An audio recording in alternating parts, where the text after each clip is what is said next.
Kembali bersama kami di Prime Time News, saya akan langsung ke Mas Hanta. Mas Hanta, apakah Andika Perkasa ini memang pilihan yang rasional, kelebihan dan kekurangannya apa saja, Mas Hanta? Ya, saya ingin jawab pertama. Saya kira pilihan yang rasional dari segi strategi politik Partai Nasdem. Karena Partai Nasdem menurut saya paham betul bahwa di tengah Pilpres dan Pileg diselenggarakan secara langsung, setiap partai membutuhkan kotel efek atau efek ekor jas untuk membesarkan partainya punya dampak. Nah, salah satu pertimbangannya adalah partai harus jeli dan tepat, strategi yang tepat untuk mencari figur-figur capres yang potensial yang bisa dicangkokkan memberikan dampak atau limpahan insentif secara elektoral kepada Partai Nasdem. Pilihan terhadap Anies Baswedan dan Andika Perkasa menurut saya dibandingkan Ganjar misalnya yang sudah punya warna, itu akan memberikan dampak positif kepada Partai Nasdem. Dan Anies misalnya itu dari sisi elektabilitas kan cukup moncer. Kemudian Andika meskipun elektabilitasnya belum kuat, tetapi Andika paling tidak punya pangsa pasar, punya potensi elektabilitas untuk melejit. Karena apa? Karena Andika Perkasa sekarang punya panggung politik bernama Panglima TNI. Dalam realitas dinamika politik Indonesia, posisi ini sangat strategis. Ditambah sekarang figur militer yang salah satu alternatif preferensi pemilih Indonesia juga ada yang cukup besar suka pada figur-figur militer.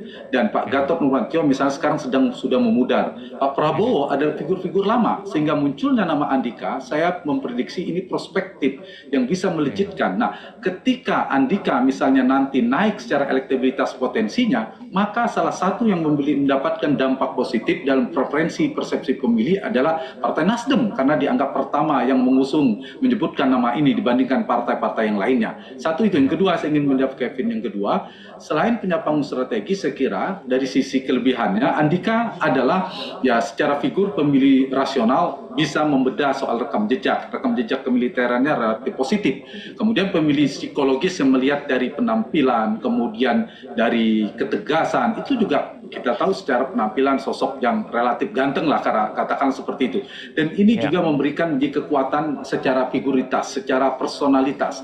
Meskipun tantangannya adalah tadi, titik kekurangannya adalah apakah memungkinkan, apakah ke depan nanti setelah disebutkan namanya masuk dalam radar politik Partai Nasdem, Pak Andika ini kemudian memiliki potensi elektabilitas yang tinggi. Beliau kan termasuk generasi baru, nama baru, potensi ini nanti adalah tantangan elektabilitas. Yang kedua adalah tantangannya nanti soal akseptabilitas partai politik. Dan kita tahu partai-partai Kevin sudah membuat poros-poros polar-polar koalisi. Dan ini menjadi tantangan bagi Pak Andika, apakah bisa menjadi magnet seperti Mas Ganjar dan Mas Anies. Ganjar dan Anies relatif menjadi magnet elektoral yang kuat untuk mengumpulkan sebuah poros atau sebuah polar politik partai-partai karena pertimbangan elektabilitas. Nah, ketika Andika belum memiliki elektabilitas yang tinggi, dia tidak memiliki magnet yang lebih kuat. Tetapi potensinya untuk mendapatkan elektabilitas ke depan cukup tinggi. Kenapa saya katakan tadi, Anies sebentar lagi misalnya 2022 akan lepas jabatan panggung strategis sebagai Gubernur DKI.